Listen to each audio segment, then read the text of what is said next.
এবার আসি কোন কোন আলেম ওলামা এই মতের পক্ষে যে ছোঁয়াচে রোগ নাই। এবং আমি অনুরোধ করব যারা যেখানে এই বিষয়গুলো নিয়ে বিতর্ক করতেছে তাদেরকে এই বক্তব্যটা সেন্ড করার জন্য। এবং আমি আমার বক্তব্যে যে ভাষাগুলো উচ্চারণ করতেছি এই প্রত্যেকটা ভাষার বাক্যের আমি জিম্মেদারি নিচ্ছি। জিম্মেদারি মানে যে কারোর সাথে ইলমি মোনাজারা এবং মোনাকাশা করতে প্রস্তুত আছি। এই বক্তব্য যদি উর্দুতে দেওয়া লাগে তো উর্দুতে দিতে প্রস্তুত আছি। এই বক্তব্য যদি আরবিতে দেওয়া লাগে তো আরবিতে দিতে প্রস্তুত আছি।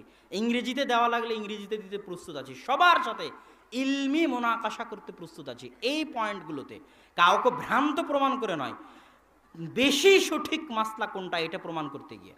এবং আব্দুর রাজ্জাক বিন ইউসুফ তার কথায় একাই নয় এটা প্রমাণ করতে গিয়ে। আমার বাক্যর উপর থাকতে হবে, অন্য কারো বাক্য আমার উপর নিয়ে এসে চাপিয়ে দেওয়া যাবে না। আচ্ছা, ইমাম তাবারি বিখ্যাত ইমাম, তিনি বলছেন ইখতালাফ সালাফ, সালাফে সালেহিনের মধ্যে এই হাদিস নিয়ে মতভেদ হয়ে গেছে। তো আচ্ছা, তার আগে ভারত উপমহাদেশের একজন আলেমের নাম বলি, আব্দুর রহমান মোবারকপুরি, তুহফাতুল আহওয়াজির লেখক। তিনি এই ফতোয়ায় আব্দুর রাজ্জাক বিন ইউসুফের পক্ষে। আমি এটা আজকে খুঁজছিলাম যে ভারত উপমহাদেশে কাউকে পাই কিনা, যদিও আরও খুঁজলে আরও বের হবে। তিনি এই ফতোয়ায় গিয়ে বলছেন কুলতু ইবনে আব্দুর রহমান আল মোবারকপুরি ফি কাউনি হাদাল জামা হাসানান নাজার। একদল মানুষ যারা এই পরস্পর বিরোধী হাদিসের মধ্যে এই বলে সামঞ্জস্য বিধান করেছে যে ছোঁয়াচে রোগ আছে তবে আল্লাহর ইচ্ছায় সংক্রমিত হয়। কেন? ডাক্তারি মতামত অস্বীকার করা যাবে না। ডাক্তার বলেছে সংক্রমণ আছে, ডাক্তার বলেছে ছোঁয়াচে আছে, অতএব এটা আমাকে মানতে হবে। অতএব ওই হাদিসের অনুবাদ করো ছোঁয়াচে রোগ আছে তবে আল্লাহর ইচ্ছায় সংক্রমিত হয়। এই সামঞ্জস্যতা ঠিক নয়। আব্দুর রহমান মোবারকপুরি দুই সামঞ্জস্য বিশাল দুই ধরনের আলেমের মতামত নিয়ে আসার পর আব্দুর রহমান মোবারকপুরি তুহফাতুল আহওয়াজিতে বলতেছে এই পরের সামঞ্জস্যতা ঠিক নয়। কেন ঠিক নয়? কামা লা ইয়াখফা আলাল মুতাআম্মিল, যে ভাববে তার নিকট প্রমাণ হয়ে যাবে। কেন ঠিক নয়? বিআন্না শারআ ওয়ারাদা বিইসবাতিল উসুল আত-তিব্বিয়্যাহ ফাফিহি আন্না উরুদ আশ-শারঈ লিইসবাতি জামিইল উসুল আত-তিব্বিয়্যাহ মামনু', বাল ক্বাদ ওয়ারাদা আশ-শারউ লিইবতালি বা'দিহা ফাইন্নাল মুতাতাব্বিনা কাইলুনা বিহুসুলি শিফা বিল হারাম। বলছেন ডাক্তারি হাকিকাত বাস্তবতা মানতে হবে, এটা ইসলাম অস্বীকার করে না। আব্দুর রহমান মোবারকপুরি, আজকে আব্দুর রাজ্জাক বিন ইউসুফের বক্তব্য নয়, ভুল বুঝবেন না। আব্দুর রহমান মোবারকপুরি তুহফাতুল আহওয়াজির লেখক, ভারত উপমহাদেশের বড় মুহাদ্দিস, বড় আলেম, যাদের কাছ থেকে সৌদি আরবের আলেমরা কোরআন এবং হাদিসের জ্ঞান নিয়ে গেছে। পাক ভারতের ইতিহাস মানুষ মনে করে শুধু শিরক বিদাতের ইতিহাস, কিন্তু পাক ভারতের ইতিহাস শিরক বিদাতের ইতিহাস থাকলেও নিকট অতীতে সুয়ুতির মৃত্যুর পরে, শাওকানি সুয়ুতি এনাদের দুনিয়া থেকে চলে যাওয়ার পরে ইলম ভারতেই ছিল, জ্ঞান ভারতেই ছিল। সেই কালে নওয়াব সিদ্দিক হাসান খান ভূপালী আকিদার উপর বই লিখেছে। বইয়ের নাম কি? আব্দুর রহমান কাতফুস সামার ফি আকিদাতে আহলিল আসার। সেই কালে কোথায়? যখন এই মোহাম্মদ বিন আব্দুল ওয়াহাবের যুগ, তখন যত হাদিসের বই আছে অধিকাংশ হাদিসের বই দেখবেন কোথায় প্রথম প্রকাশ হয়েছে? ভারতে। কোথায় প্রথম প্রকাশ হয়েছে? পাকিস্তানে। জারাহ তাদিল ইবনু আবি হাতেম বিখ্যাত মুহাদ্দিস, কোথায় প্রথম প্রকাশ? ভারতে প্রকাশ। আব্দুর রহমান বিন ইয়াহইয়া আল মুআল্লিমি বলা হয় যাহাবিউল আসর, এই যুগের ইমাম যাহাবি। এই যুগের ইমাম যাহাবি বলা হয় দুইজনকে, আলবানিকে আর আব্দুর রহমান বিন ইয়াহইয়া আল মুআল্লিমিকে। কোথায় পড়াশোনা করেছেন, গবেষণা করেছেন? ভারতের হায়দ্রাবাদ, দাকান। মোহাম্মদ রাবি বিন হাদি আল মাদখালি, যাকে নিয়ে গর্ব করা হচ্ছে এবং যাকে ঢাল বানিয়ে ব্যবহার করা হচ্ছে আলেম ওলামাদেরকে, আহলুস সুন্নাত ওয়াল জামাতের আলেম ওলামাদেরকে রদ করার ক্ষেত্রে, উনি জামিয়া সালাফিয়া এসে ইলম অর্জন করেছেন। জামিয়া সালাফিয়া বানারস, ভারত। উনি নিজে ভারত থেকে জ্ঞান নিয়ে গেছেন। সৌদি আরবের যেটা দারুল হাদিস, মক্কায় যে দারুল হাদিস আছে, ওই দারুল হাদিসের প্রতিষ্ঠাতা মিয়া নাজির হুসাইন দেহলভির ছাত্র, ভারত থেকে জ্ঞান নিয়ে গেছেন মিয়া নাজির হুসাইন দেহলভির কাছে। সৌদি আরবের দক্ষিণ অঞ্চলের যিনি বিপ্লব সৃষ্টিকারী কোরআন এবং হাদিসের উপর এবং শিরক এবং বেদাতের বিরুদ্ধে, উনি মিয়া নাজির হুসাইন দেহলভির কাছে জ্ঞান নিয়ে গেছেন। এই ভারত থেকে জ্ঞান নিয়ে গেছেন। তা এখন এসে বলতেছে যে পাক ভারতে নাকি জ্ঞান নাই, পাক ভারতে নাকি কোনো বড় আলেম নাই। এটা হলো দেশভিত্তিক জাতীয়তাবাদ। এটা পৃথিবীতে আগে কোনো দিন ছিল না এই জাতীয়তাবাদ। সুয়ুতির মৃত্যুর পর থেকে এবং সৌদি আরবের বর্তমান উত্থান বলতে বিন বাজ, ওসাইমিন, আলবানি রাহিমাহুল্লাহ, এনাদের যে যুগটা, জ্ঞানের যে নতুন যুগ, কেন সৌদি সরকার জ্ঞানের পিছনে অনেক টাকা খরচ করে, বড় বড় বিশ্ববিদ্যালয় তৈরি করেছে। মদিনা বিশ্ববিদ্যালয়, মোহাম্মদ বিন সৌদ, কোটি কোটি টাকা ওগুলোর পিছনে খরচ হচ্ছে, গবেষণার পিছনে, হাদিসের পিছনে, কোরআনের পিছনে। এরকম আগে কোনো দিন ছিল না।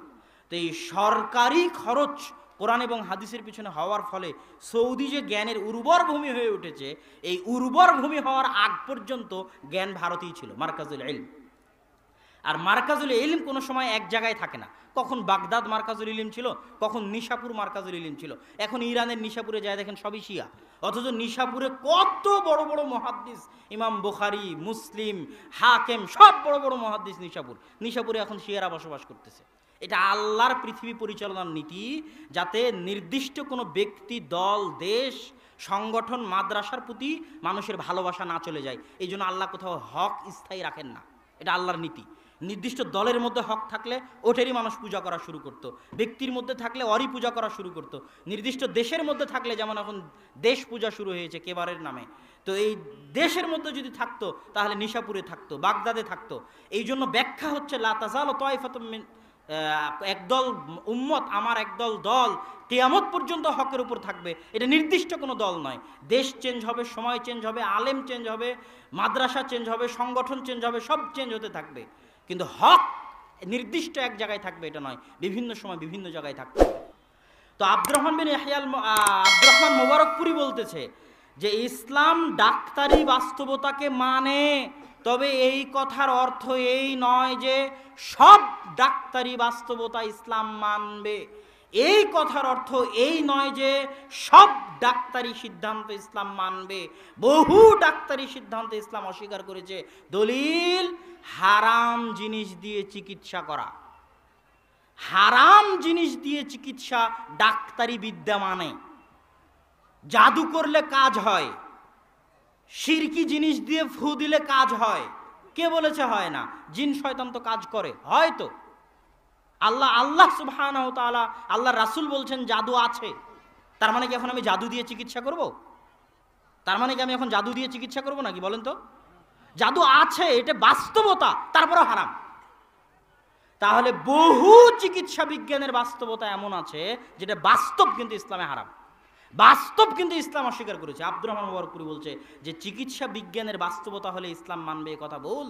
হারাম জিনিস দিয়ে চিকিৎসা, শুকুরের গোস্ত, তেল, চর্বি দিয়ে চিকিৎসা ইসলামে হারাম, চলবে না। অথচ ডাক্তার বলতেছে যে এই শুকুরের চর্বিতে এই চিকিৎসা আছে, ডাক্তারি বাস্তবতা, তাই বলে কি ইসলাম মানবে? সব ডাক্তারি বাস্তবতা ইসলাম মানে না। তো এখন ডাক্তার বলছে সংক্রামক আছে, তাই আমাকেও বিশ্বাস করতে হবে যে সংক্রামক আছে, এটা নয়। এটা আব্দুর রহমান মোবারকপুরির উত্তর। আচ্ছা, তারপরে তিনি বলছেন ফায-যাহিরু আর-রাজিহ ইনদি, আব্দুর রহমান মোবারকপুরি, আমার নিকটে প্রাধান্যপ্রাপ্ত মত হচ্ছে হাদিসের বাহ্যিক যে অর্থ, এই অর্থ, আর এই হাদিসের মধ্যে সামঞ্জস্য। হাফিজ ইবনে হাজার আসকালানি যেটা করেছেন সেটা, হাফিজ ইবনে হাজার আসকালানি একই সামঞ্জস্য করেছে, আব্দুর রহমান মোবারকপুরি একই সামঞ্জস্য করেছে, ইমাম খাত্তাবি একই সামঞ্জস্য করেছে। মুআল্লিমুস সুনান 4th খণ্ড 233 পৃষ্ঠা, তুহফাতুল আহওয়াজি 5ম খণ্ড 199 পৃষ্ঠা, শামসুল হক আজিমাবাদী একই ব্যাখ্যা করেছে। আউনুল মাবুদ 8ম খণ্ড 256 পৃষ্ঠা, মুআল্লিমুস সুনান 4th খণ্ড 234 233, ইমাম খাত্তাবি একই ব্যাখ্যা করেছে। ইমাম তাবারি শারহ সাহিহুল বুখারী ইবনে বাত্তাল একই ব্যাখ্যা করেছে 9ম খণ্ড 410 পৃষ্ঠায়। ইমাম তাবারি একই ব্যাখ্যা করেছে, বাত্তাল উল্লেখ করেছে। মুনতাকা শারহুল মুআত্তাতে একই ব্যাখ্যা করা আছে। ইস্তিযকার ইবনে আব্দুল বার, এনাকেও বলা হয়, অনেকেই বলেছে তিনি জাহিরি ঘেঁষা মুহাদ্দিস, অনেকেই বলেছে।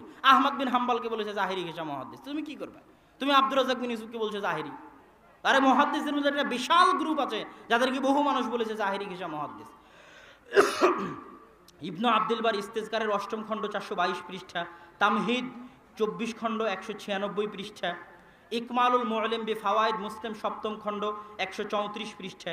এগুলো সব হচ্ছে দলিল যে ছোঁয়াচে রোগ নাই, এ কথাই ঠিক। তাহলে আল্লাহ রাসূল পালাতে বললেন কেন? ঈমান বাঁচাতে, মানুষের তাকদীরের প্রতি বিশ্বাস বাঁচাতে। কি বিশ্বাস? যদি যার ঈমানে দুর্বল, যার অন্তরে আল্লাহর প্রতি ভরসা দুর্বল, তাকে আল্লাহ রাসূল বলেছেন পালাতে, তাকে আল্লাহ রাসূল বলেছেন বাঁচতে, এবং এই জন্যই তাকে যেতে নিষেধ করেছেন মহামারী এলাকায়। মহামারী এলাকায় গেলে আক্রান্ত হবে, হয়ে বলবে আমি এই এলাকায় এসেছি তাই আক্রান্ত হয়ে গেছি। নাউজুবিল্লাহ। কথা বুঝতে পেরেছেন? মহামারী এলাকায় যেতে নিষেধ করেছে কেন? ঈমান বাঁচাতে। মহামারী এলাকায় যাবে দুর্বল ঈমানের মানুষ, গিয়ে আক্রান্ত হয়ে যাবে, দিয়ে বলবে যে আমি এসেছি এই জন্য আক্রান্ত হয়ে গেছে, তাকদীরের উপর থেকে ঈমান উঠে গেল। তাহলে তাকদীরের প্রতি এই বিশ্বাস রাখাটা ছোঁয়াচে রোগ নাই এই বিশ্বাস রাখাটা কত জরুরি যে এই বিশ্বাস বাঁচানোর জন্য পালাতে বলা হচ্ছে। এটা আর একটা নতুন যুক্তি, যাদের বুদ্ধি আছে তারা বুঝতে পারবে, যাদের মাথায় জ্ঞান আছে তারা ধরতে পারবে যে ছোঁয়াচে রোগ নাই এই বিশ্বাস বাঁচানোটা, তাকদিরের উপর ঈমান বাঁচানোটা, তাকদিরের উপর ঈমান আর ছোঁয়াচে রোগের প্রতি বিশ্বাস পরস্পর বিরোধী। বহু আলেম যাদের নাম আর দলিল দিলাম, ছোঁয়াচে রোগে বিশ্বাস আর তাকদিরের প্রতি বিশ্বাস পরস্পর বিরোধী। এটা এত জরুরি, ছোঁয়াচে রোগ নাই এই বিশ্বাস করাটা আর তাকদিরের প্রতি মজবুত ঈমান রাখাটা এত জরুরি, যেটা বাঁচাতে পালাতে বলা হয়েছে, জীবন বাঁচাতে নয়। কি বাঁচাতে পালাতে বলা হয়েছে বলেন তো? ঈমান বাঁচাতে, তাকদিরের প্রতি বিশ্বাস বাঁচাতে পালাতে বলা হয়েছে। আর যার ঈমান মজবুত, যার ঈমান শক্ত, যে গেলেও বলবে যে না আমি আমার তাকদিরে ছিল তাই মরে গেছি, আমার তাকদিরে ছিল তাই আক্রান্ত হয়ে গেছি, তাদের জন্য যাওয়াও জায়েজ, তাদের জন্য খাওয়াও জায়েজ, চলাও জায়েজ, উঠাও জায়েজ, তার দলিল। এবার আসো, তুমি কাকে কাকে জাবারিয়া ফতোয়া দিবা, সেই জাবারিয়া ফতোয়ার কয়েকজন সাহাবী, যাদেরকে যাদেরকে তোমার দৃষ্টিতে জাবারিয়া ফতোয়া দেওয়া যেতে পারে, একদল যুবকের দৃষ্টিতে। আন্না ওয়াফদা সাকিফ, সাকিফ গোত্রের একটা প্রতিনিধি দল আসলো কার নিকটে? আবু বকর সিদ্দিক রাদিয়াল্লাহু তাআলা আনহুর নিকটে। ফাউতিয়া বিতআমিন, খাবার নিয়ে আসা হলো আবু বকর রাদিয়াল্লাহু তাআলা আনহুর নিকটে। ফাদাআহুম, আবু বকর রাদিয়াল্লাহু তাআলা তাদেরকে ডাকলেন, আসো আমার সাথে খাও। ফাতানাহা রাজুলুম মিনহুম, তাদের মধ্যে একটা লোক দূরে সরে গেল, খাবারের প্লেটে আসে না। আবু বকর রাদিয়াল্লাহু তাআলা, মা লাক, তোমার সমস্যা কি, খাবারের প্লেটে আসো না কেন? লোক বলল, মাজদুম, আমি কুষ্ঠরোগে আক্রান্ত, আমি এই জন্য খাবারের প্লেটে যাচ্ছি না। তখন আবু বকর রাদিয়াল্লাহু তাআলা আনহু তাকে ডাকলেন এবং নিজের খাবারের প্লেটে হাত দিয়ে খাওয়ালেন। তাহলে এখন আবু বকর রাদিয়াল্লাহু তাআলা কি জাবারিয়া? আবু বকর রাদিয়াল্লাহু তাআলা জানার পরেও যে কুষ্ঠরোগ ছোঁয়াচে, তারপরেও নিয়ে এসে খাচ্ছেন এক প্লেটে, জানার পরে। আচ্ছা, এবার দেখেন সালমান ফারসি রাদিয়াল্লাহু তাআলা উনি কি করতেন? কানা ইয়াসনাআনি তোয়াম, তারা খাবার তৈরি করতেন একদিন আনুষ্ঠানিকতা করে, লিল মাজদুমিন, সব কুষ্ঠ রোগীর জন্য একদিন খাবারের ব্যবস্থা করতেন। মন্তব্য শেষ, হাদিসের ব্যাখ্যা শেষ এবং সার্বিক আলোচনার দৃষ্টিতে এটা প্রমাণিত যে ছোঁয়াচে রোগ নেই এবং মহামারী মানুষের জন্য ফিতনা। মহামারী মানুষের জন্য কি? ফিতনা। আব্দুল্লাহ বিন মাসউদ বলছে, শোনো, মহামারী মানুষের জন্য ফিতনা। কার জন্য? আলফার, পালিয়ে যাওয়া ব্যক্তির জন্য ফিতনা। আল মুকিম, অবস্থানকারী ব্যক্তির জন্য ফিতনা। যে পালিয়ে যাবে সে বলবে ফারার তু ফানা যাও তু, পালিয়ে গেছি তাই বেঁচে গেছে, আর ঈমান নষ্ট হয়ে গেছে। আম্মাল মুকিম, যে অবস্থান করবে তার জন্য ফিতনা, সে বলবে আকাম তু ফামিত্তু, এখানে থেকেছি তাই মারা গেছি, করোনা ভাইরাস আক্রান্ত রোগী দেখতে গেছিলাম তাই মারা গেছি, আর ঈমান নষ্ট হয়ে গেছে। ওয়া ইন্নামা ফাররা মান লাম ইয়াজি আজালুহু, বরং সত্য কথা এটাই, পালিয়ে গেছে সে, পালিয়ে যে বেঁচে গেছে, ওর মৃত্যু আসেনি তাই বেঁচে গেছে, পালানোর কারণে বাঁচেনি। পালিয়ে যে বেঁচে গেছে, ও যে বেঁচে গেছে আর কারণ কি? তার মৃত্যু তাকদিরে আসেনি, এই জন্য বেঁচে গেছে। এটা হচ্ছে সঠিক আকীদা। আকামা ফামাতা, থেকে গেছে মরে গেছে, ওর জন্য সঠিক আকীদা কি? তার মৃত্যু চলে এসেছে তাই মরে গেছে, এটা সঠিক আকীদা। বুঝতে পেরেছেন? একদিন ইতিহাসের ঘটনা, আল্লাহ সুবহানাহু ওয়া তাআলা সূরা বাকারার মধ্যে বলছে, আলাম তারা ইলাল্লাযীনা খারাজু মিন দিয়ারিহিম ওয়া হুম উলুফ হাদারাল মাউত। মুফাসসিরগণ ব্যাখ্যায় লিখছে, একদল মানুষ, হাজার হাজার মানুষ গ্রাম ছেড়ে পালিয়ে গেছে। তো মুহাদ্দিসরা, মুফাসসিররা ব্যাখ্যায় লিখছে, এরা মহামারীর ভয়ে পালিয়ে গেছে, ছোঁয়াচে রোগ ধরেছে, মহামারী ধরেছে, তো এখন একজন পুরো গ্রাম খালি হয়ে যাবে, এই জন্য পালিয়ে গেছে। তো আল্লাহ ওদেরকে স্বাভাবিকভাবে মৃত্যু দিয়েছেন। কিভাবে মৃত্যু দিয়েছেন বলেন তো? একদল হাজার হাজার মানুষ গ্রাম থেকে পালিয়ে গেছে মহামারীর ভয়ে, ওরা একই সাথে মারা গেছে স্বাভাবিক। কথা বুঝতে পেরেছেন? তারপরে একজন নবীকে দিয়ে আল্লাহ ওদের কাছে পাঠিয়েছেন, নবী দোয়া করেছে, ওরা জীবিত হয়ে গেছে। এটার মাধ্যমে আল্লাহ দেখাতে চেয়েছেন যে পালিয়ে মৃত্যু থেকে বাঁচানো যায় না, ভাগ্যে যদি মৃত্যু থাকে তো মৃত্যু আসবে। অতএব মহামারী থেকে মৃত্যু বাঁচানোর জন্য পালিয়ে তাকদিরের প্রতি বিশ্বাস দুর্বল করিও না, নিজের ঈমান, তাকদিরের প্রতি ঈমান নষ্ট করিও না। এবার আসেন আমরা এবার আলোচনায় আসি মাস্ক। ছোঁয়াচে রোগের আলোচনা মোটামুটি শেষ।